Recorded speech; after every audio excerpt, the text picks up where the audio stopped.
Hello, hello, hello, amigas, and welcome to Amiga Handle Your Shit podcast. I'm here with this beautiful soul. Her name is Mayra Villas, and I'm so happy that she's here. She's made the time. She's here in LA.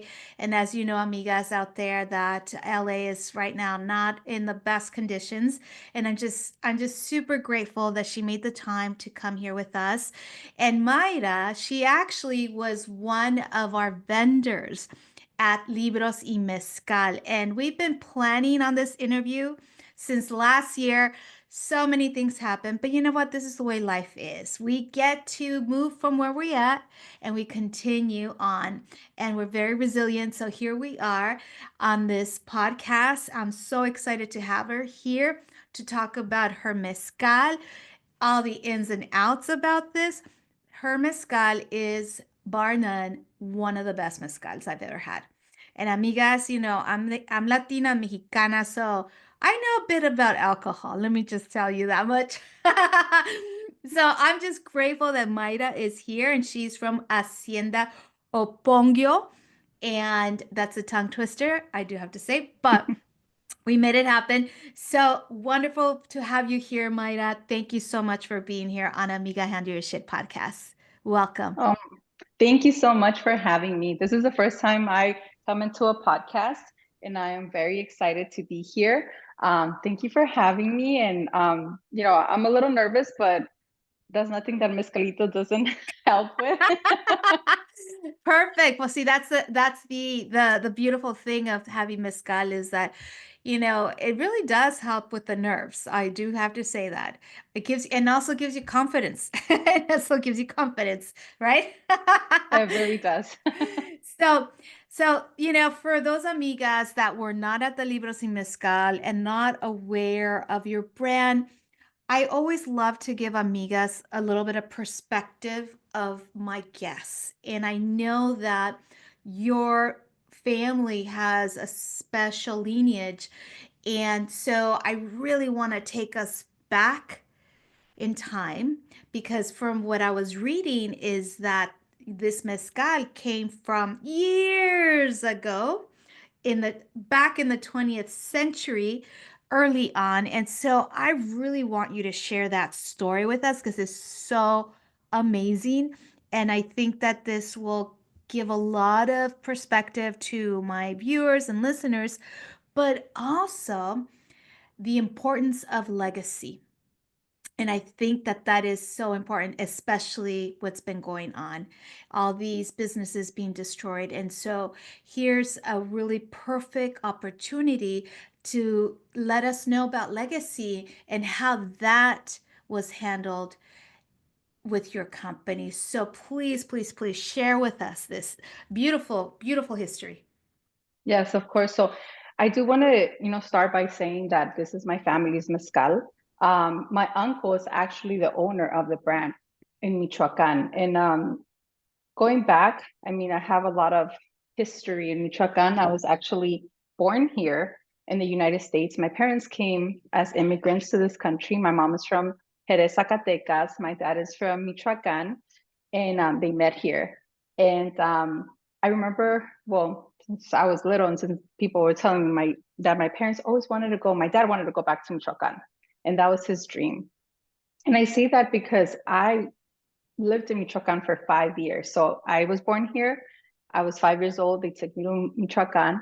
I lived there for 5 years, so from first to fifth grade. So I remember growing up, I always heard about mezcal. My great grandfather, like you mentioned, he was the first one in our family that began with this tradition. But back then it was illegal. So people had to hide to make mezcal. And it wasn't legalized until many, many years after. So it kind of skipped a generation because my grandfather died very young. And my uncle Juan Manuel, who's the oldest from my dad's side of the family, um, he began making mezcal. He utilized a recipe from my great grandfather, and he would just make it for himself. So he is actually well, he was because he already retired, but he was an avocado farmer, and mezcal was just a passion. So he used to make mezcal. I remember when I got married, he brought mezcal to celebrate our weddings. Every time we would have a celebration, he would show up with mezcal. So mezcal has always been around my family, but he never sold a bottle, never Mm. ever. So he will make, we call it a horneada every year, and that was it. You know, whatever came out from there, which was like 200 bottles, whatever it was, and he wouldn't even bottle it. He used to have it like in big containers, and we used to take our botellita, and he used to like give us some or bring some himself. And little by little, he started gifting it to people, and then people were like, can you please sell me a bottle? And he was like, no, I'm not selling them. It's just as a family tradition. I don't sell it. So he's been doing that for the past 25 years, until finally he decided to come up with his own brand. And that happened in 2015. Hacienda Oponguio comes from the name of our rancho. Our rancho is called San Jose de Oponguio. And we, as a family, we do have an hacienda there, and that's where Hacienda Oponguio, the name came from. Oh my Uh, goodness. Love this. I love this. Such wonderful tradition. And the fact that he wasn't even thinking about making money. It was almost just like it almost seems like, they had this passion and they just wanted to share that passion and not have any money transaction, but then everybody wants it. And you're like, oh, well, then there's a market for it, right? hmm Yeah, and you know, at the beginning, he was only, I'm just going to keep it local here and so on. Then my cousin, he was always involved, but then he became actually the maestro mezcalero. So my uncle is the owner of the brand. My cousin, who is his son, he's a maestro mezcalero. People that work actually at the distillery or the vinata, like we call it in Michoacán, is his family. My aunt works there. People from the town work there. So my uncle wanted to provide just jobs for people in the community. And, it's just a family from beginning to end. Then when he was kind of like, well, you know what? The market in the United States is really well. I want to expand. Um, he asked me and my husband, hey, are you guys willing to become maybe our importers and distributors? I'm a social worker. I I can never say no to my husband always tells me, close your mouth. Don't say things because you always open your mouth. You always want to help everybody. And it's so much. We have a family and Yeah, yeah. sometimes, we need to take care of our family first and then see what spare time we have and help others. But I said, yes, Theo, I'll do it. I don't know what I was getting myself into. I tell Wow. I tell people the only thing I knew about mezcal was drinking it. I don't know nothing else. You didn't know anything about production, what it No. entails, nothing. To this day, do you know what it takes to make in mezcal? Yeah, so I've learned so much. I go to Michoacán, and I think you never stop learning. So I go to Michoacán whenever I can. I learn new things because things change as well. So my husband, he's the brains of everything. Like he'll go and research, and he is very um, just investigated how we were able to get the license, and we did it together. Um, and I'm very social. I'm like a social butterfly. So we're very different, but we make a perfect team because he's very quiet. I'm very social. I don't like to go and look for stuff or investigate how do you do this and do that. So he's just the brains, and I'm like the mouth that opens the mouth and does all all this, Yeah. all the selling, all the socializing, all the promotion. So I think we make a great team. So this is just like a big passion because people tell me how do you do this, and I'm like, I don't know, I just like it. I learn, and Mhm. it just takes me, like, I'm always going with my little backpack, and they're like, I'm everything. I'm the secretary, I'm the distributor. Yeah. I deliver everything that you think of. It's just me and my husband. So, okay, so and my understanding that you guys are called the JMV importers, right? Yes. Okay. So, well, to try to import from Michoacan to the United States, what were the steps that you guys took? Because I would imagine, like, okay, there's a process of getting the permits and the licenses in, but then you come here, you're not that known. Like I'm sure there must have been like, what are we in? What the heck are we doing? And it was like, I mean, I remember coming in. So we do have to get a license both for importing and distributing. That took us a while. So I think we got finally our green light in 2020, which, Mm. if we all know, 2020 was COVID year. So here we have everything's closed. We have our first shipment. Everything's like frozen. Like there's nothing that we were able to do. I think in 2021 we made two sales. One was Wow. because my uncle knew the owner from Old Town, San Diego. That's one of the biggest liquor stores in in San Diego. And then we were looking because there's a lot of people from Michoacán where I live, which is in the San Fernando Valley. So we just went to the liquor on the corner of my house and we told them like a lot of people are looking for this product, like for a family business, give us a chance.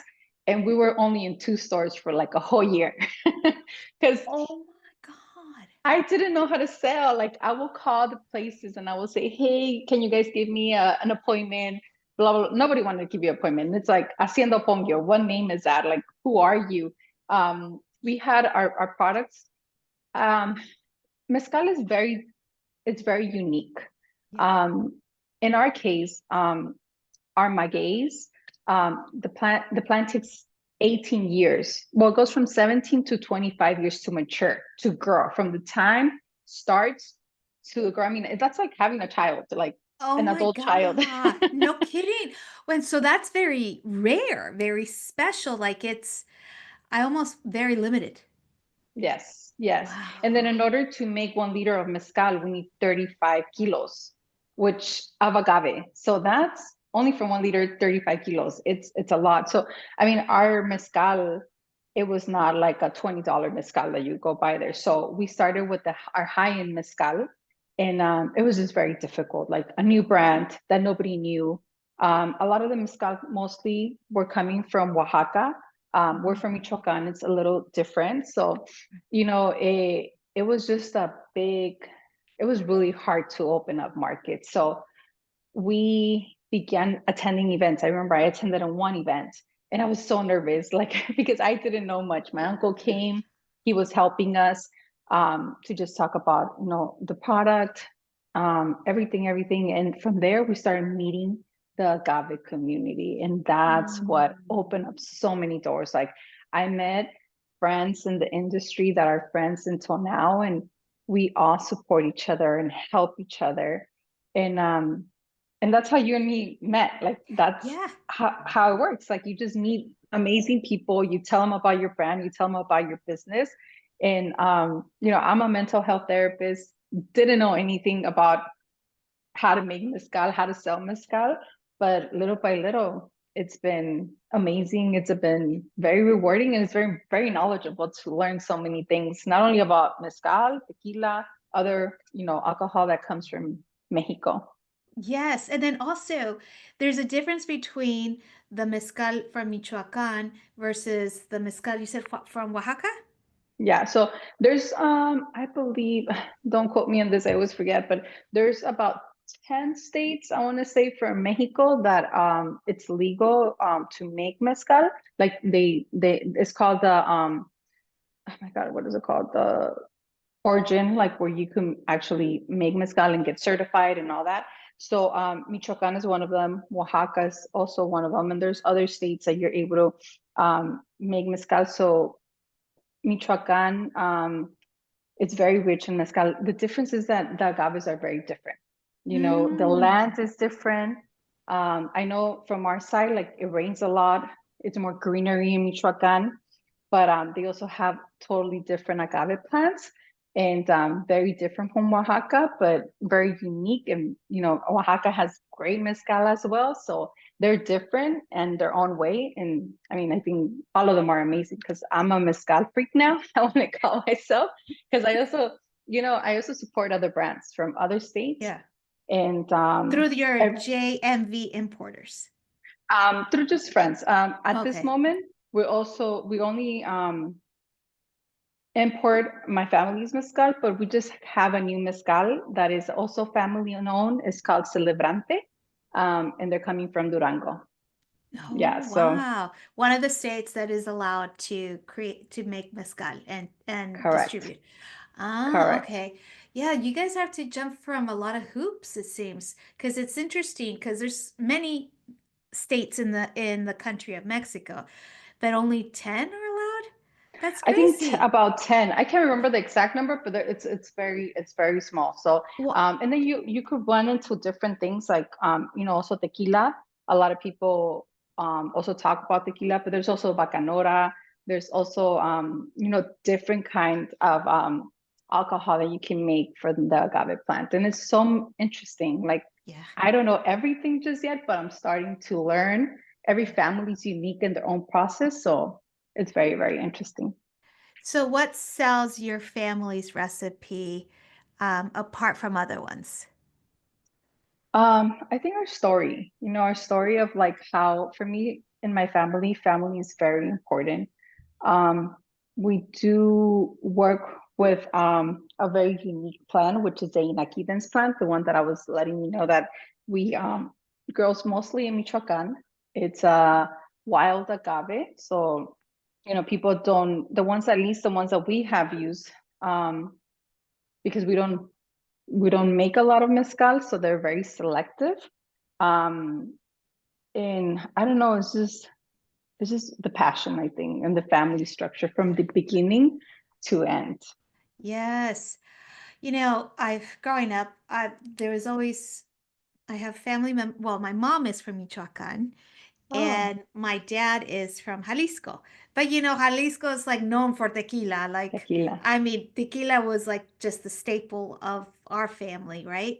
So you guys decided not to do tequila whatsoever?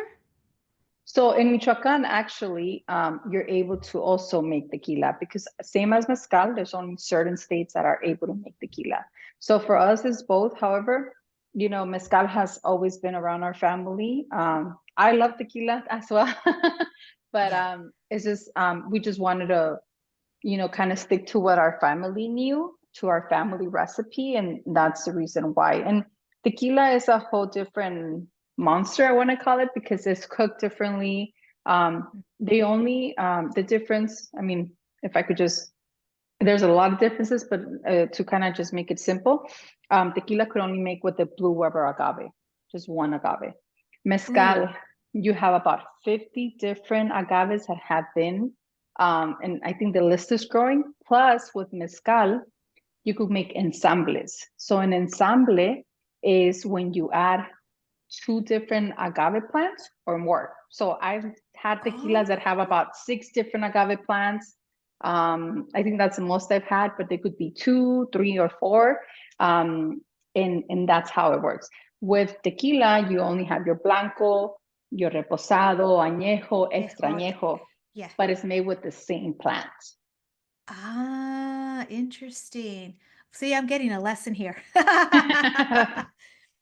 Okay, so then tell us about the different mezcals that you guys sell. So at the beginning, like I said, we were only focused on agave and akidens. And it was so interesting because we began only having 4 different expressions. So the first one is the same agave. The only thing is that we harvest in the summer. So it's our frutal expression. And because we Mm. harvest in the summer, the weather is it's hot, a little more hot. And the sugar levels are a little higher. So that makes the agave in the mezcal actually, when it's done with the whole process, is more fruity and floral. Um, yes, in our second expression, the agave we harvest, we cut the agave in the winter.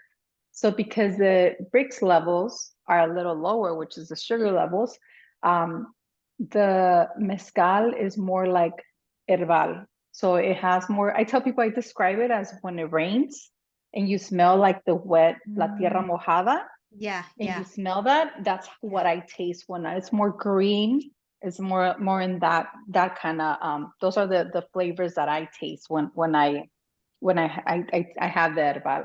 And then the seco, same agave, same production. The difference is the agave grows under trees. So because it grows under trees, it doesn't have a lot of sunlight. Mm-hmm. And what happens to it is that it's more dry. That's why we call it seco.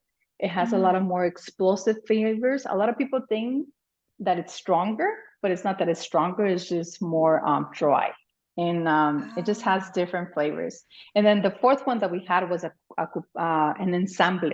So an ensamble, it's like I said, when you mix two different agaves. So in Michoacán, in Aquidens, it's a very common agave. Well, not common, but it grows mostly in Michoacán. And then the cupriata is also known to grow in Michoacán. So they did an ensamble with both of them. We also have a cupriata by itself now.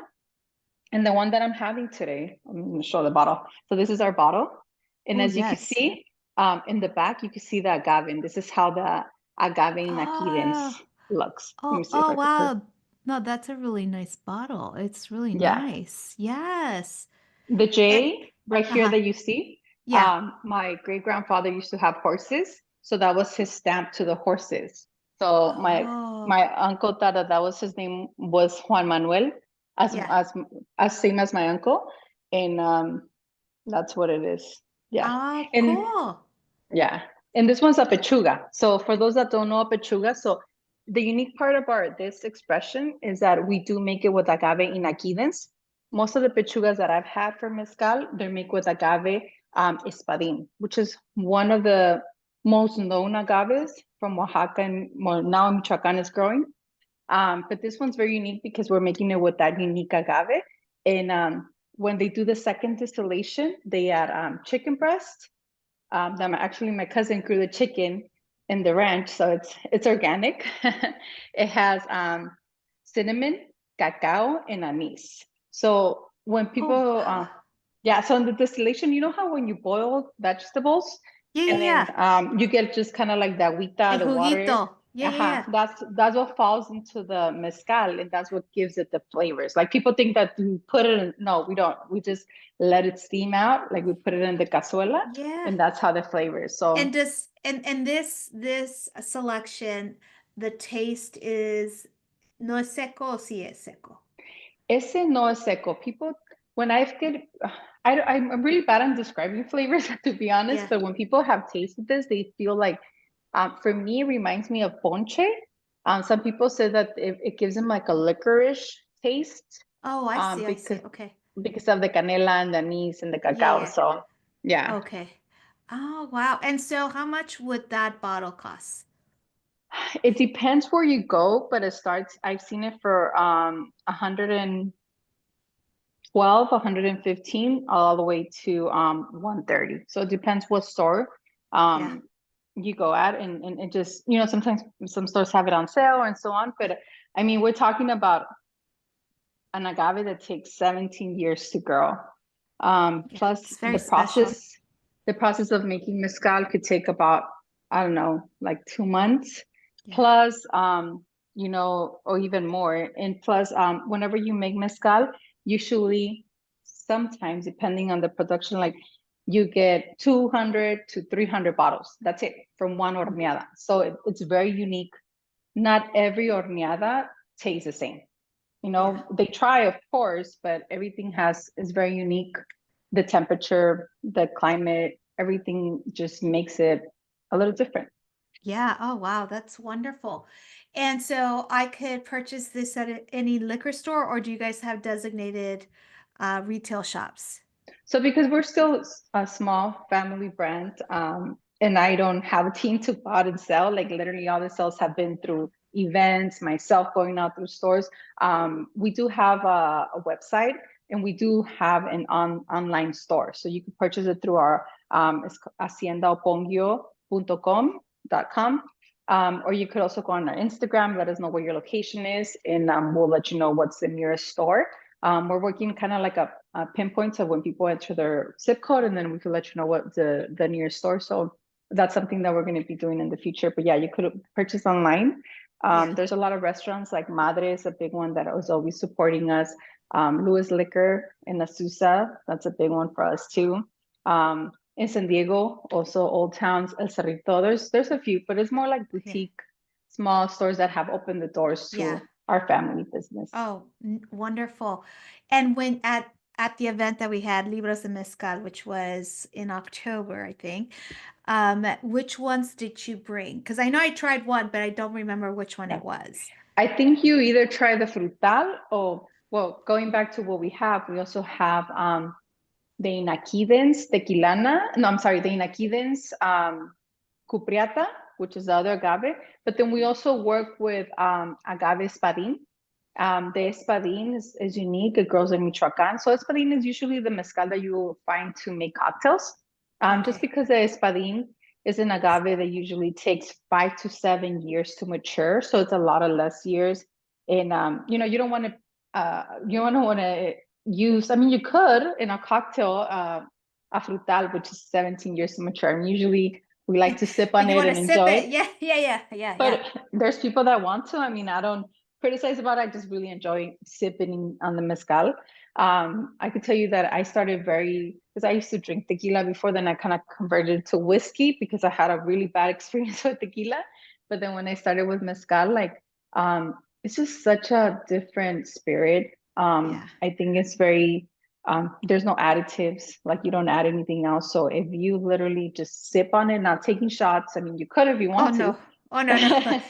but if you sip on it, have water, like, I mean, for me, I don't, and there's a lot of people that don't get hangovers. You just have to be very hydrated.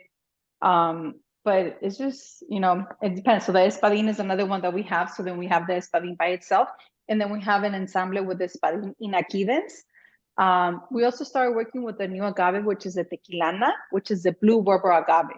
So the one Oh, that you make tequila with. But the thing is that we make it on the mezcal process. So it's very unique. People that like tequila, they really enjoy this one because a lot of people, when they come to my table or to my tastings, they're always like, oh, no, mezcal is a smoky tequila. I'm like, mezcal is supposed to be a little smoky because of the way you cook the agave, which is in ground, but it doesn't have to overpower the agave flavor. So right. if you go and just have a mezcal that is very overpowering and the smokiness is because they either burned the agave or they added like something to make it super smoky. So Oh, well, see, I didn't know that because I always had this thing in my brain. Oh no, oh, it's like a whiskey. It's kind of like that man smell. yeah, That's what I always thought. But when I tried your mezcal at my event, I was like, yeah, oh, this is very different. This is yeah.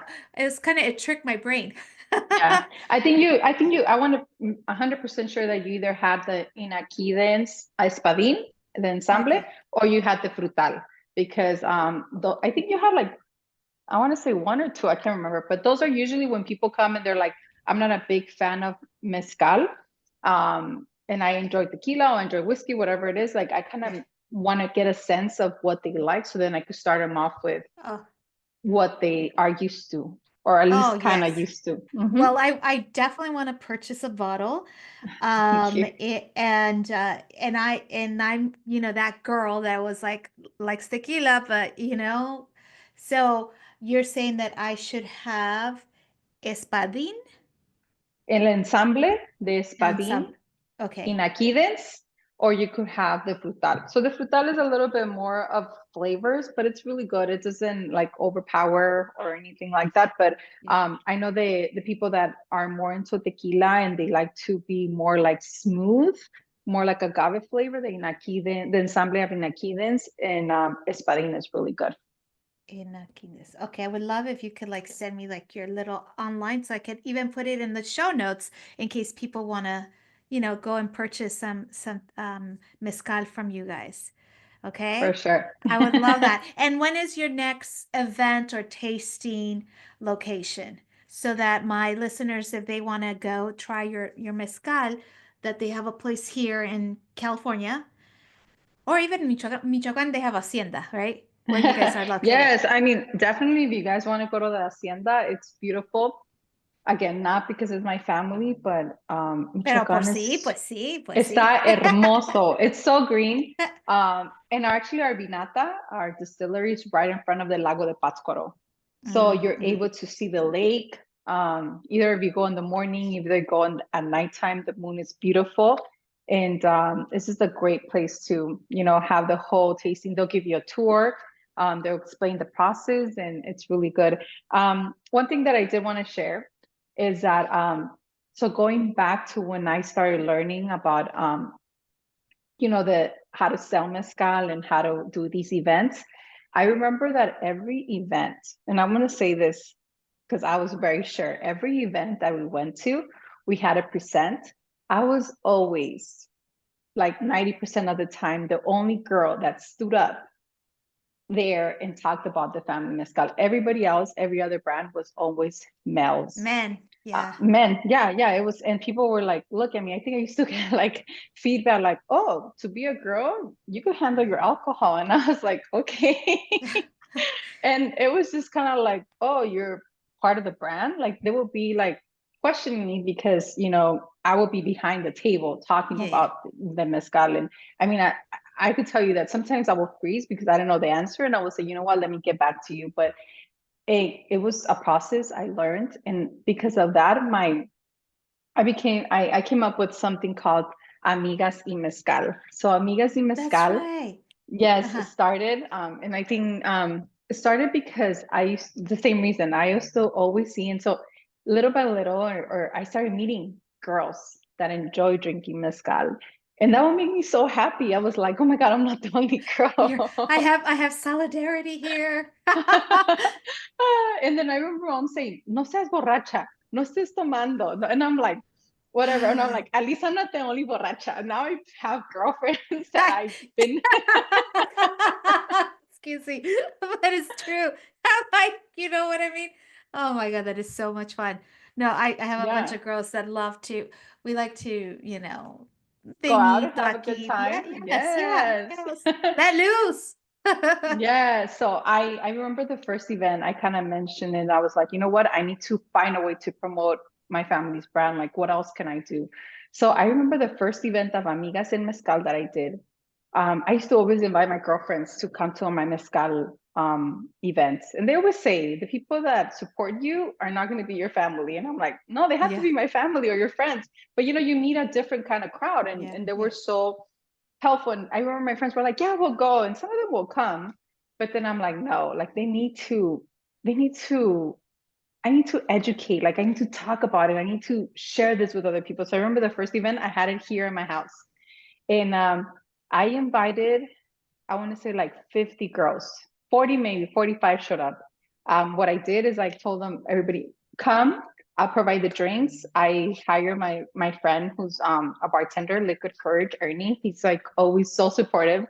I said, hey, I'm thinking about having this event. It's only going to be girls. It's going to be at my house, and I'm going to call it Amigas y Mezcal. I made raffles. My friends came. They came in. Some people brought food, and they made amazing cocktails with my family's estadín. They had a couple cocktails, and then I introduced the brand and I talked about the brand. I think we had about 4 to 5 expressions, and we talked about it. We educated, like, how do you drink a mezcal? It's not shooting it. You have to sip it. This is the history. This is how it works. It was such a beautiful event. Everybody was so happy to be here. My friends that swore that they didn't like mezcal ended up leaving saying, Mayra, mezcal is amazing and we like it. And that's where the idea came about. But I'm like, I don't want to just talk about my family's brand. Like, I want to do something different. I want girls to get involved. Because every time that I went to presentation, it was a man speaking, but there was always a woman Yeah, on the yeah, side. And yeah. they were either doing the sales, they were either the brains of everything. So I'm like, no, we need to push. So then my next idea, I'm like, I don't just want it to be about my brand. This is about community. This is about women. But I didn't want to exclude men, because for that event, other men were like, why can't we come? Why Of can't we? course, of course, of course. Pues donde están las mujeres también tiene que ir él. Exacto. So then the next event we had another location, and this is a bar that opened up the door for us. But what my idea was I'm gonna tell the women to do presentation, like not the men, come because you're part of the brand. So I called two of my friends. So it was three of us. It was my friend Flor, who owns Salvador's Mezcal, and it was my friend Roxy, who she's also an importer and distributor, and she has Mezcal Ramba. We went to a restaurant. We invited people. They came. and we had a few tastings, and people were able to come and eat at the restaurant, and it was such a success. So we continued doing that for a couple, I think I want to say for maybe 5 to 6 months, open up new places. People were excited. And that's how the idea of Amigas and Mezcal came about. And I think that's where I met, you guys that invited me to the Libros and Yes, Mezcal. yeah. And it was so much fun. Like it just has opened so many doors, have made amazing people throughout the Oh, journey. it's been amazing meeting you and what you provide. And so I definitely want to support you. So tell us when, do you have anything booked as of now? So as of now, we don't have anything just booked because as I was telling you, I'm moving and there's so much things going on. I think this year we also want to continue doing some stuff with just differences. I was going to a lot of events, and I think I want to do other events with a twist. So I'm still planning on things, but definitely usually January and February are a little slow Yeah, for yeah, yeah. the industry, just because people are kind of finishing up with Christmas. Some people do dry January where they don't drink. So I think it starts picking up like around March. And Mm. around March, Or April, there's maybe just I have an idea. Maybe we can do like a Amiga time. For yes. Valentine's Day, you know? For sure, for sure. Yeah, there was there's just events they come up. Usually March is when it starts picking up, but we have some ideas. So follow us on Instagram. Like I'm on Mayra y Mezcal. We also have Amigas y Mezcal and Hacienda Oponguio. We always post every event that Okay. we have, and everybody's always welcome. There's some events that are a little because it includes food and includes like more things that are more unique. So sometimes they do charge you for tickets, but there's some events that are free. Which is And fine. And we can purchase your mezcal there. yes, so most of Okay. them you could purchase mezcal. There's liquor stores that come and or you could go pick them up at their store and things like that. So it Okay. always works out. Yes. Yay, exciting. Well, amiga, I know we got to close this interview, but before I leave you, if you could provide one or two tips on how an amiga can handle her shit, what say you?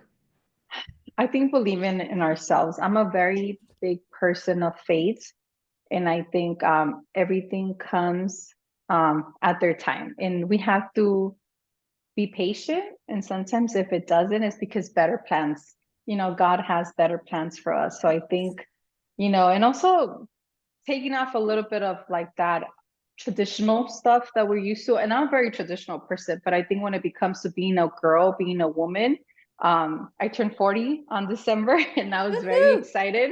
And people are like, why are you like sharing your age? And I'm like, because you know what? And I'm gonna say it. I'm like, este año me vale madre. Like I'm just gonna take care of myself. I I'm love taking it. care of myself, my family, my friends, my business, and I'm not gonna care what others think about you. And I think that's why 40s people say Amen. that are the Amen. best, because you come to that place where you're just like, estoy gordita, me quiero. Estoy esto, me quiero. So I'm just like, Oh, just love yourself. Loving yeah. yourself so you can love others. Oh, I love Definitely. that. I resonate with that. I'm a lot older than you. I'm going to be 51 in February. And I'm like, you know what? I'm with you. Ever since I turned 40, I changed my life completely. And it's been better than ever. It really is. Yes. So I Yes. wish you tremendous success. I know Thank that you. you'll have a lot of amazing success, and I can't wait to see you again. And we definitely have to coordinate something. I have, Yes. as you notice, I have a lot of amigas. So I Well, don't let me know. know. I think something's gonna happen. Yes, let me know. I'm always with my little backpack of mezcalito and my little cups, and I'm always up to telling people about my story, sharing the mezcal, and always open to having great time. So if anybody wants to, you follow me on Instagram. I always post every event that we have, and I'm always open to hosting new events. So let me know. Awesome. Well, definitely we'll put a lot of the things in the show notes so that people can get back to you. Thank you so much, Maida, for being here on Amiga Handle Your Shit podcast. Thank you. Bye. Bye.